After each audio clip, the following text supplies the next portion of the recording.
episode 2461 of the number one podcast and Apple podcast for job search. This is No BS Job Search Advice Radio. I'm your host, Jeff Altman, the Big Game Hunter, and welcome.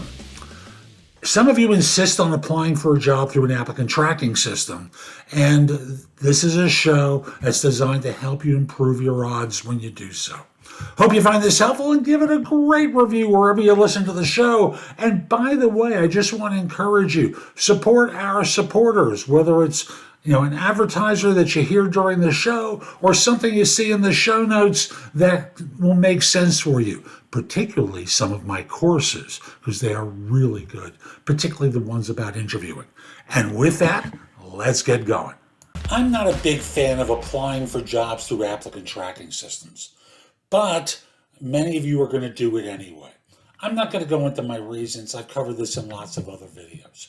So this one is designed to talk with you about how to improve your odds of getting a response, how to improve your odds of getting interviews so that you haven't wasted your time. First way is to try and apply within the first 24 hours of the job being posted. Now, the probability is you're finding it on a website like Indeed or Monster or on LinkedIn. Getting your resume in early prevents you from getting blocked out because sometimes they'll get 200 or 300 responses and they're not going to go through all those. They may stop looking after the first 24 hours. So if you can get it in within 12, that's ideal, but minimally within the first 24 hours. The next thing, and I'll just say I learned this from someone I interviewed for my YouTube channel and podcast. Make sure you're using the exact same keywords and phrases from the job description rather than things that might mean the same thing, but the system isn't smart enough to recognize. Sometimes people use, they create a data dictionary of terms that are synonyms. Most of the time they don't. So when the system is trying to figure out whether you're qualified, it may be looking for the exact same words and phrases from the job description that's been posted, and without that, you're going to get locked out. So make sure to include that. The exact same terms, the exact same phrases that you're reading in the job description. This requires that you tailor your resume to do that.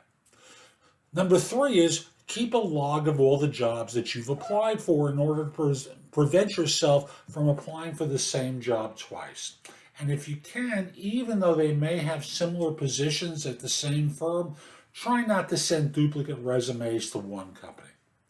Try. Sometimes it makes sense to do it because there may be different recruiters behind the scenes, but since we're talking about tailoring your resume, receiving 5 different versions of the same resume isn't going to show well on you. In addition to looking on job boards like Indeed or Monster or LinkedIn, go to the company websites as well to look for jobs, because some organizations know that these jobs that they're posting out there are going to get a lot of responses, but there are others that they're not putting out so readily because they're not purchasing hundreds of slots to post job ads.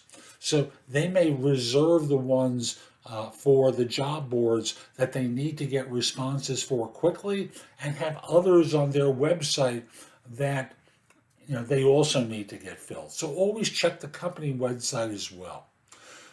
Once you've applied, use LinkedIn to find the recruiter or the TA manager of the firm. Send them a message to let them know that you applied, that you're interested in the role, and to ask them simply whether or not they've had a chance to look at the resume. Don't do this 10 minutes after you submit it. Do it the next day, and what their thoughts were. This will generally goose them into taking a look at your resume. Lastly, avoid using graphics or charts or visual displays in your resume because they don't really work well with an applicant tracking system. Use the cover letter and your resume in Word or a PDF so that recruiters can easily access it and the system can parse the resume into fields within their system, because they've got reporting requirements. They've got to track certain things that they do, and thus it allows you to be more readily observed. Also, don't use frames in the resume. Don't use embedded headers in the resume. Often those have difficulty being parsed into systems. And once they have difficulty, they're not going to manually do it. They're more likely to hit delete than do something like that. So I hope you found this helpful. I'm Jeff Altman. My website is thebiggamehunter.us. Go to the site, go exploring. There's a lot there to help you. And it's in the blog, thousands of posts that are searchable. In addition, you can schedule time for a free discovery call or a coaching session. Find out about my interview courses, books, and guides. You can also, there's just a lot there. Go explore. Connect with me on LinkedIn at linkedin.com/IN/TheBigGameHunter. I hope you have a terrific day, and most importantly, be great. Take care.